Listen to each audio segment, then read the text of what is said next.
conosco, nós viremos com ele estabelecer o seu reino na terra, o reino de 1000 anos, no qual Cristo reinará e nós juntamente com ele.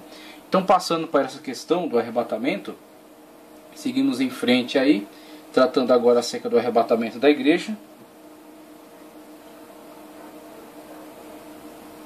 E o teólogo aqui na apostila diz o seguinte: o arrebatamento da igreja é o momento mais palpitante e esperado pelos crentes, porque se trata da nossa eterna redenção. Esse tema é o mais importante de todo o Novo Testamento. A palavra arrebatar significa tirar com ímpeto, com violência, e é exatamente o que Jesus fará com aqueles que prometeu vir buscá-los. O Senhor Jesus virá à terra buscar o que é seu e não pedirá licença a ninguém. E aí ele cita 1 Coríntios 15, 51 e 53. Quem não crer nisso está mais propenso a viver um cristianismo social do que mesmo espiritual. Mas é certo dizer que mesmo crendo nisso, muitos cristãos ainda vivem seu cristianismo sofrivelmente. A bem da verdade, isso não é uma esperança para ser crida, mas para ser vivida. Com respeito a isso, alguém já disse: devemos viver hoje como se Jesus voltasse. E eu coloco aqui, faço até uma pequena modificação, porque aqui diz: viver hoje como se Jesus voltasse amanhã.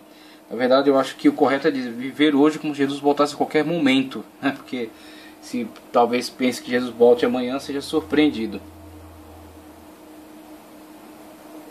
Com respeito à volta de Cristo para buscar a sua igreja, o Novo Testamento nos dá provas exaustivas. Jesus falou muitas vezes e de várias maneiras acerca de sua volta sutil e iminente. Esse ensino está bastante claro, mas especialmente em suas parábolas.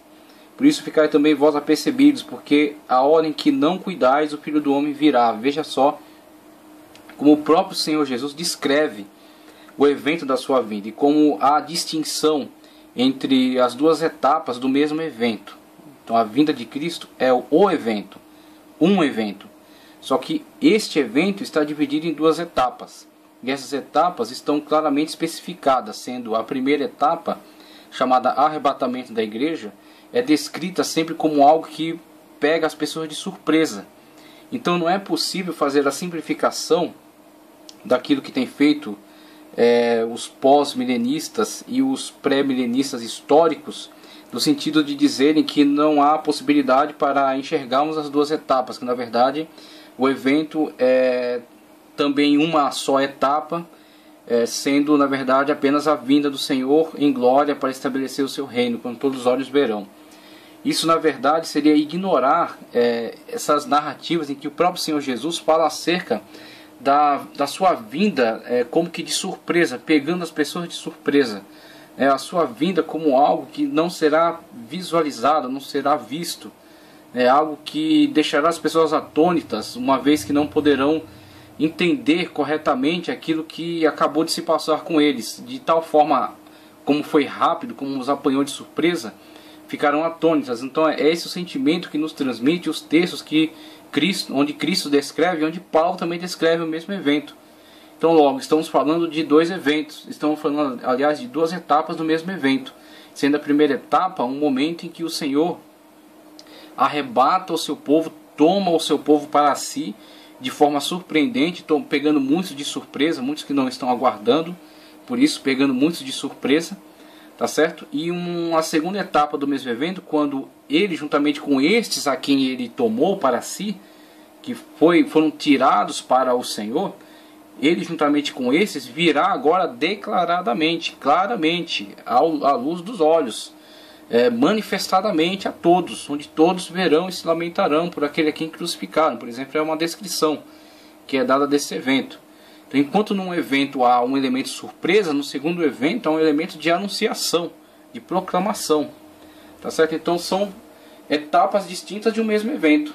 É o mesmo evento, a vinda do Senhor, mas ele se desenrola em duas etapas distintas. Então ele cita aqui Mateus 24, 44: por isso ficai também vós apercebidos, porque a hora em que não cuidais, o Filho do Homem virá. Também diz aqui, no final da parábola das 10 virgens, Jesus concluiu dizendo: vigiai, pois não sabeis a que dia nem a hora em que o Filho do Homem há de vir. Então, vimos aí, por exemplo, aquele exemplo trazido acerca do desenvolvimento histórico de Israel e a relação que há entre esse desenvolvimento histórico e aquela menção que Cristo faz acerca da figueira. Então vimos que são indicadores. Há indicadores, tá certo? Há indicadores para que o seu povo esteja alerta, o seu povo esteja atento a tudo que está acontecendo. Mas os indicadores não nos dão datas precisas. Não é indicado um dia preciso. E isso não será feito. O Senhor Jesus deixou isso muito claro. Não será dado datas precisas, não será indicado uma data precisa. Mas sim, é indicado, dado evidências, são apontadas algumas manifestações que indicarão para o seu povo estarem em alerta, né, ao iminente acontecimento de extrema importância, que é a sua vinda, primeiramente com o arrebatamento, depois com a vinda no plano físico para estabelecer o seu reino, tá ok? Então, no final da parábola, conforme foi lido aqui, consolando os apóstolos a não se entristecer pela sua ausência, Jesus disse: quando eu for e vos preparar lugar, voltarei e vos receberei para mim mesmo, para que onde eu estou estejais vós também. João 14:3. O autor da Epístola aos Hebreus escreveu o seguinte: assim também Cristo, oferecendo-se uma vez para tirar o pecado de muitos, aparecerá segunda vez sem pecado aos que esperam para a salvação. Hebreus 9:28. Incentivando os crentes a esperar a volta do Senhor Jesus com paciência, Tiago escreveu o seguinte: sede vós também pacientes, fortalecei os vossos corações, porque já a vinda do Senhor está próxima. Tiago 5:8. Aos Tessalonicenses, Paulo escreveu o seguinte: portanto, o Senhor mesmo, dada a sua palavra de ordem, ouvida a voz do arcanjo, ressoada a trombeta de Deus, descerá dos céus. 1 de Tessalonicenses 4:16. Pedro também falou da vinda iminente de Jesus de uma forma sutil, envolvendo efeitos dramáticos, cataclísmicos e cósmicos, mas o dia do Senhor virá como ladrão de noite, no qual os céus passarão com grande estrondo, os elementos ardendo se desfarão, e a terra e as obras que nela há se queimarão. Então Pedro dá a mesma entonação que é dada pelos profetas do Antigo Testamento, né? Ele segue na mesma linha de raciocínio. Ele está fundindo aqui tanto a questão da iminência da vinda de Cristo, a surpresa, né, da sua vinda, o Senhor virá como ladrão à noite, mas também os eventos que estão ligados ao grande dia do Senhor, o dia da ira do Senhor. E tudo isso é válido, tudo isso acontecerá, e o seu desenvolvimento mais específico, mais amplamente definido, né, com todas as suas nuances, com todas as suas questões específicas, estão ao longo da escatologia sendo expostos. Então aquilo que Pedro sintetizou aqui nesta visão, então todos os eventos estão sintetizados aqui de uma forma resumida, é muito mais amplamente discutido através das revelações, primeiramente as revelações de Daniel, depois as profecias de João no Apocalipse, que nos trazem aí como esses eventos vão se desenrolar ao longo desses fatos, ao longo desse tempo escatológico, né? Ao longo desse momento escatológico em que o Senhor trará a concretização daquilo tudo que foi profetizado. No mesmo instante em que Jesus subiu aos céus após a sua ressurreição, 2 anjos disseram aos discípulos: esse Jesus que dentre vós foi assunto ao céu, virá do modo como viste subir. Veja só, do modo como viste subir. Então, no modo como viste subir, o verás vir. Só que os apóstolos estarão com o Senhor, juntamente com a igreja. Então, o que é importante aqui é dizer: será visto, será contemplado, né? Será algo revelado a todos, não será oculto, né? Não será de surpresa, mas será algo que todos poderão contemplar, né? Todos poderão visualizar. O próprio Jesus fecha o Apocalipse com a seguinte promessa: certamente cedo venho, Apocalipse 22:20.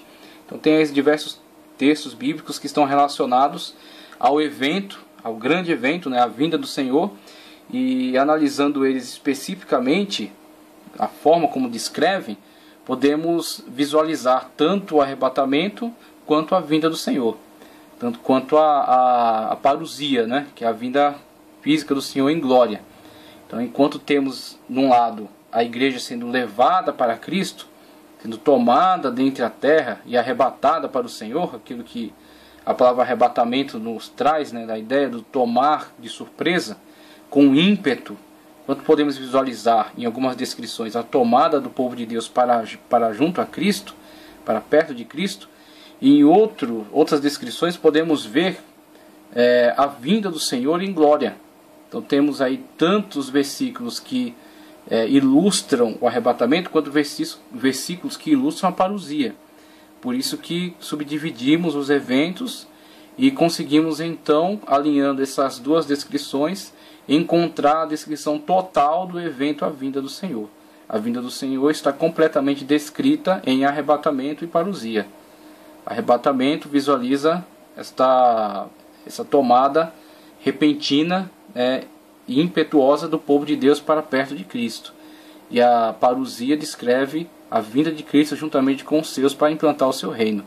Tá, ok? Há descrições tanto das características de uma etapa do evento, quanto as características da outra etapa. Os teólogos liberais têm ensinado por muito tempo que essas promessas de Jesus não se referem à sua vinda pessoal à Terra.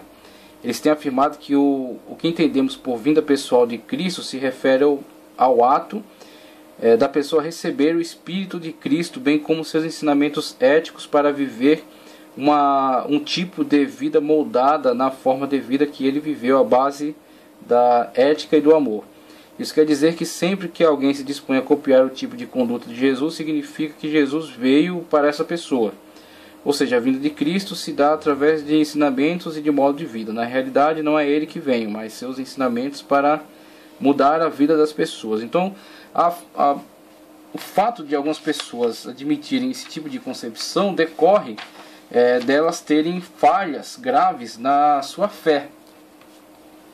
Então a questão é, a pessoa não tem fé o suficiente para crer na palavra de Deus, naquilo que a palavra de Deus declara, e uma vez que lhe falta a fé para crer naquilo que a palavra de Deus está revelando para ele, ele busca subterfúgios para poder adequar aquilo que foi descrito, claramente descrito na palavra de Deus, ao modo de crença que ele está vivendo. Na verdade, uma fé cambaleante, né? Uma fé falha. Então o que acontece? Como isso não está se adequando ao seu modo de ver as coisas, ele procura adaptar a Bíblia, lançando sobre ela um conceito bastante simbólico, né? Então ele coloca tudo aquilo num plano simbolista. Eu não estou usando alegórico, porque na verdade os nossos irmãos que usam da ferramenta da alegoria, não necessariamente eles têm falta de fé. A questão dos amilenistas, dos pós-milenistas e dos pré-milenistas históricos. O que eles têm não é questão de falta de fé, é uma questão de uma interpretação diversa dos textos bíblicos. Então eles têm uma abordagem diferente de interpretação, e nessa abordagem diferente de interpretação não é que isso decorra de falta de fé, mas de uma leitura diferenciada. Então por eles terem essa leitura e valorizarem essa postura de interpretar as escrituras de uma forma alegórica, eles acabam chegando à conclusão de que alguns eventos que são descritos, na verdade, o são de um plano alegórico, não necessariamente literal. Sendo assim, eles acabam interpretando que aquilo que é descrito de formas diferentes, na verdade, são apenas diferentes descrições do mesmo fato. Então, na verdade, eles não entendem que há a primeira etapa e a segunda etapa do mesmo evento. Eles dizem que há simplesmente uma descrição e outra descrição, mas dizendo a mesma coisa. Não é o que geralmente entende o pré-milenista, né? O pré-milenista, no modo geral, ele visualiza essa questão dessa divisão das duas etapas. Então vemos aqui. Agora o liberalista se afasta demais, porque ele está tentando conciliar a Bíblia com outras visões que não são nem bíblicas. Então o liberalista geralmente se afasta um tanto das interpretações da ortodoxia, né, da teologia ortodoxa, e acaba tentando reinterpretar a Bíblia conforme a sua visão racionalizada. Ele tenta racionalizar essas questões bíblicas. Quando não consegue, ele apela, né, para esse tipo de interpretação.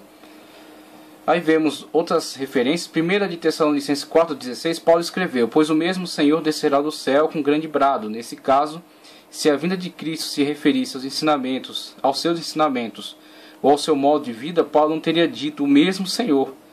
Para o apóstolo não será outra pessoa, nem os ensinamentos de Jesus, ou qualquer outra coisa, mas o mesmo Senhor, conforme ele mesmo diz. Então, temos aí o teólogo Expedito Marinho passando o seu ponto de vista em relação a essas possibilidades, né? Mostrando que, na verdade, se nós concordarmos com essa interpretação liberal, nós nos afastamos daquilo que a própria Bíblia descreve em relação aos eventos. Então, quando Paulo assevera que é o mesmo Senhor, ele está especificando que não é outra pessoa, não é algo subjetivo, como as palavras de Cristo. As palavras de Cristo virão a nós, né, e isso será como que um arrebatamento. Nós fomos tirados da vida de trevas, da vida de pecados, para a vida de Cristo, né, para a vida de salvação. E isso é como um arrebatamento. Seria uma leitura deslocada daquilo que a própria Escritura diz acerca desses eventos. Então a Escritura os descreve como o próprio Senhor, o mesmo Senhor. Dada a ordem, tocada, ressoada a voz, a trombeta do arcanjo, dada a ordem, o Senhor descerá e reunirá junto a si. Então quer dizer, não resta espaço para outra leitura, uma vez que o autor que está descrevendo o evento é claro. Ele é específico quanto ao sujeito aqui dessa situação, desse ato, né? Ele diz, é o mesmo Senhor, é uma ação dele, parte dele. Ele é o principal aqui neste evento. Ele é quem desencadeia aqui todas essas ações. Então não podemos substituí-lo por algo que não seja ele. Não podemos colocar isso aqui num plano subjetivo, como se fossem as palavras dele, como se fossem apenas um ato salvador, um ato de transferir a pessoa de uma vida de pecado para uma vida de salvação. Na verdade, isso aqui é um evento específico que está sendo dirigido pelo Senhor. É o mesmo Senhor. Então é isso que o teólogo aqui procura deixar muito claro, e é isso que nós cremos também com relação à descrição desses eventos. Ora, essas pessoas já receberam a vinda de Cristo por meio de seus ensinamentos e desses dons, então que tipo de vinda de Cristo é essa, senão a sua própria pessoa? Nesse caso, as promessas não deveriam ser feitas aos crentes, mas aos crentes que já receberam, mas aos descrentes que ainda não a receberam. Mas não é isso que lemos na Bíblia. Às vezes, em vez disso, as promessas são feitas aos próprios crentes que já receberam tudo aquilo que o Senhor já deu. O que resta agora para os crentes é esperar Jesus voltar para levá-los para si. E as promessas que descrevem esse evento são bem claras no relato de Filipenses 3, 20 a 21. Relato de Filipenses 3, 20 a 21, que eu acho até importante. Nós fazemos a leitura desse texto, Filipenses 3, 20 a 21. É algo bastante esclarecedor em relação a esses eventos, quando diz: pois a nossa pátria está nos céus, de onde também aguardamos o Salvador, o Senhor Jesus Cristo, o qual transformará o nosso corpo de humilhação para ser igual ao corpo de sua glória, segundo a eficácia do poder que ele tem, e até subordinar a si todas as coisas. Então, vemos aí na descrição do apóstolo Paulo, quando escreveu sua carta aos Filipenses, que existe uma ação de Deus por meio da qual nosso corpo será transformado. Então, isso aí, diante da falta de fé de alguns leitores, existe, claro, uma dificuldade em se concordar com essas manifestações. Como nosso corpo será transformado, como nós seremos mudados em outra natureza, como nós seremos transportados para o reino espiritual. Então aqueles que tentam trabalhar apenas num modo de racionalismo humano, negando tudo aquilo que é espiritual, negando tudo aquilo que é sobrenatural, terão grande dificuldade em fazer essa leitura, porque a Sagrada Escritura é teopneustos, né, inspirada por Deus, e ela fala de coisas sobrenaturais, ela fala de coisas espirituais. Então, não fazer a leitura concordando com as suas características de sobrenatural é desrespeitá-la naquilo que ela está descrevendo. A Bíblia está escrevendo isso desta forma. Então, este evento não pode ser simplesmente colocado num plano de um evento simbólico. Colocá-lo num plano de evento simbólico é mostrar a incapacidade de leitura. O texto está indicando que é um evento que acontecerá num plano físico, literal, né? E que provocará uma transformação na vida das pessoas. Aquele que sofrer a ação deste evento será transformado.